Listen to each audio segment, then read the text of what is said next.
medmrežne igre so tako dobre, da lahko ratajo tudi hitro zasvojive. Od njih smo lahko hitro odvisni in v Nemčiji tukaj na sejmu že predstavljajo neke vrste program, ki se bori proti temu, da bi bili ljudje odvisni.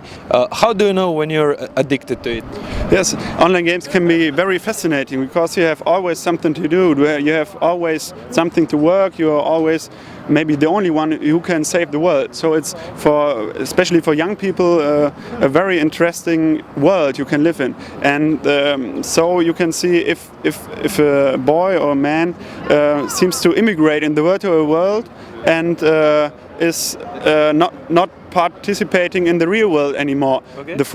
Don't calls his friends or don't goes to school or has stress with the parents or something. That can be the first real signs for online addiction or for a problem. What is the next step when, let's say, a parent or a friend recognizes that his friend is addicted to games? The first step should be to get help, to call some professionals of addiction helps or something, or of family helps, of institutions, and then to talk with the partner, with the wife or the man, to get a strategy. Okay. Because if you don't do this, the boy should say, okay, mom said I can play 5 hours, and the dad says no, you play 3 hours. You need one concept to talk with your boy, and this should be the first step. The problem is that mostly the younger people don't see that there is a problem. They have everything in the virtual world. They have friends, they have somebody to talk with, they have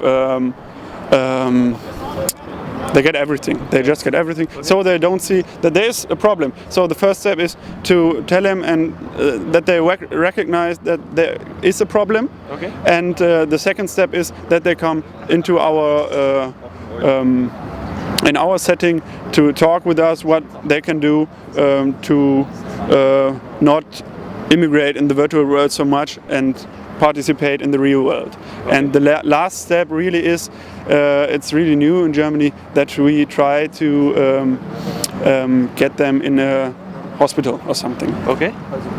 And how many people or kids or older ones are now there in such clinics, let's say?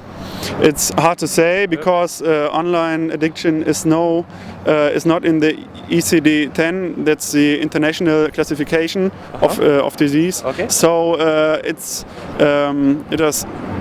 are not so much people. I think it's about 1,000 or 2,000 in Germany.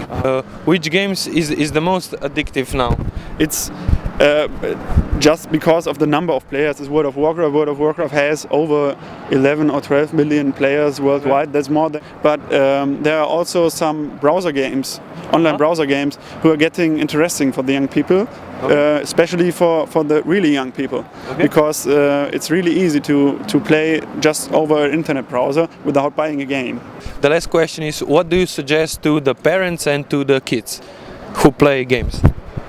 Watch your children, talk to your children, have your eyes open. If he feels getting different than anywhere else, see if he's just sitting in his room with lights out and his PC and his mouse.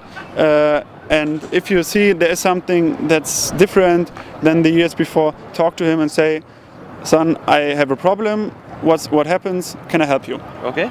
And for the kids? For the kids, watch yourself. Watch how much do you play, because I know it's hard to control how much you play. You say you play 2 hours and then it's 5 hours. Maybe you write it down how much you played one day. Okay. Watch yourself. Watch that you participate in your friendships. Okay. That all the things in the real life, like school or work, do work. And this is the best you can do. If the real life works, it's no problem when you play. Okay. This is the best time. If it works, you can play as much as you want. Okay. Thank you very much, Markus.